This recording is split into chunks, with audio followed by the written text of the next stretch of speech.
At 9, your local news leader.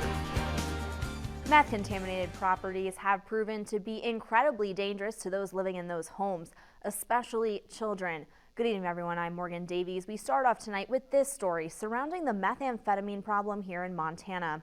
Legislators created a law back in 2005 to help track meth-contaminated properties and hold owners accountable. But now, over a decade later, that law is proving to be more of a problem than a solution.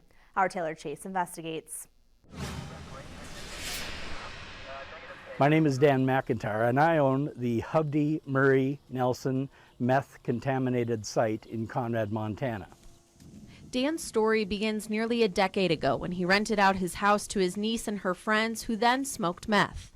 Turns out my neighbors saw some things, but they knew she was my niece and they liked me and they wanted to cut her some slack, so they didn't want to create problems in the family. The property was then listed as a meth-contaminated site under the Department of Environmental Quality, and that's when McIntyre's nightmare truly began. I wasn't notified by Sheriff's Department or other authorities. I was notified by friends who live in the area. House Bill 60, passed in 2005, lays the groundwork for meth-contaminated sites and how to clean them up. I think that the law was passed without full consideration of what they were addressing. Yeah, that's the hottest area of the house. And even those in charge of the cleaning agree that there are some problems. So there is some problems with the law and in the equity of it and how it's enforced and how properties are put on the list. In fact, Yellen says based on the contamination he's seen in other locations, McIntyre's place probably shouldn't be listed at all. I just tested a unit last week in Kalispell.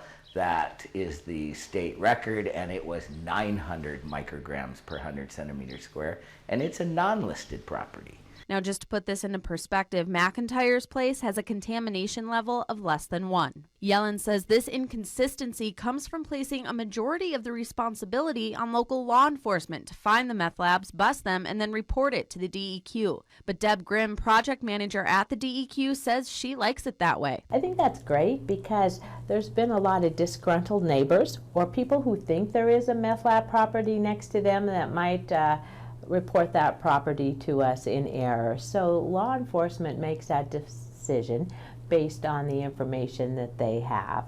McIntyre, Yellen, and Grimm all come from 3 very different positions in this story, but the one thing that they all agree on is that if things are going to change, it's up to our legislators. And in the meantime, we're going to have to figure it out on our own. We all do a radon test before we buy a property. Why not do a meth test? But for many, it's too late. I love this house, and I can afford the bills. But for 10 years, this has been a nightmare for me and a nightmare for my family. An embarrassment for my parents and just an ongoing burden. No, it wasn't worth it. Reporting in Great Falls, I'm Taylor Chase.